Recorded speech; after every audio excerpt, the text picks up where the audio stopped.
তাকে বলছে তুই বাইরে যা, আমি ভিতরে এরকম সম্ভোগ করব। এটা বিকৃত মস্তিষ্ক, একেবারে বিকৃত মস্তিষ্ক এবং ঘৃণ্য মস্তিষ্কের, ঘৃণ্য একেবারে মানসিকতা। কিন্তু এখানে তার ইচ্ছার বিরুদ্ধে তাকে এইরকম করা, যেটাকে বাংলা কথা বলা ধর্ষণ, এইটা করেছে। সুতরাং এটা বন্ধু বান্ধবীর আওতার মধ্যে আসে না। কল্যাণ বন্দ্যোপাধ্যায় কিভাবে বলেছে, কোন অ্যাঙ্গেলে বলেছে, একজন অ্যাডভোকেট হিসাবে এই কথাটা মানানসই, এটা আমি মেনে নিতে পারছি না। মদন মিত্র উনি তো বলছেন যে মেয়েটি যদি না যেত সেই ঘটনাতে, কেন ছুটির দিনে গিয়েছিল, কেন একা গিয়েছিল, কেন বান্ধবী সঙ্গে করে নিয়ে যায়নি কাউকে।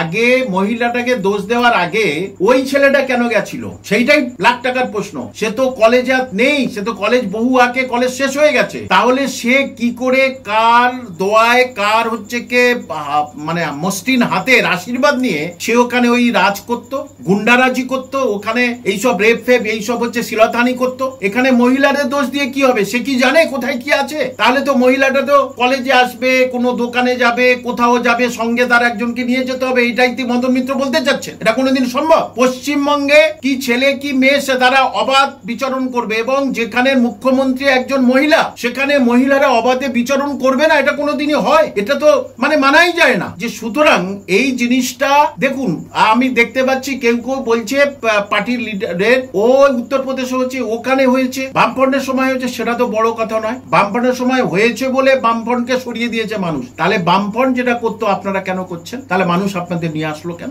উত্তরপ্রদেশের শাসন ব্যবস্থা আলাদা, আপনার রাজ্যে হবে কেন? কোন রাজ্যে হচ্ছে সেটা তাদের ব্যাপার, কিন্তু আমাদের সোনার বাংলা, গর্বের বাংলায় এই জিনিসটা বারবার কেন হবে? মা মাটি মানুষের সরকার, কিন্তু কোথায় মা মেয়েদের সম্মান? কোন রাজ্যে বাস করছি আমরা? মা মাটি মানুষ, সেটা প্রথমে সবাই বলতো মা মাটি মানুষ। এই রাজ্যের মার আর মা নেই।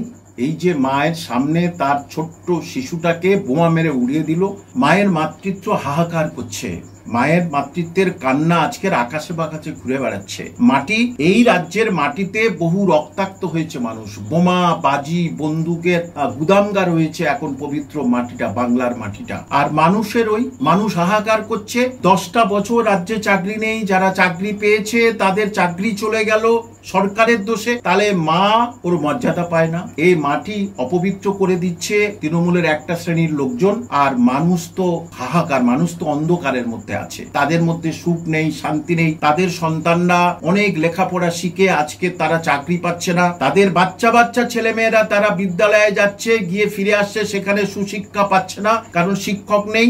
এবং সেই স্কুলের মধ্যে এখন যারা শিক্ষক মশাই অনেকে আছেন, তারা সেখানে গল্প গুজব করছে, আমরা ক্লাসে যাব না কারণ শিক্ষক মশাই কম। তাহলে এখানে মানুষ এবং তাদের বাচ্চারা, সন্তানরা, মহিলারা সবাই কিন্তু আজকে নিরাপদহীন। তারা নিরাপত্তার অভাবে ভুগছে। কেউ ভুগছে তার সতীত্ব চলে যাবে, সেই নিরাপত্তার অভাবে। আবার কেউ ভুগছে আমার কর্মজীবনের কোনো নিরাপত্তা নেই।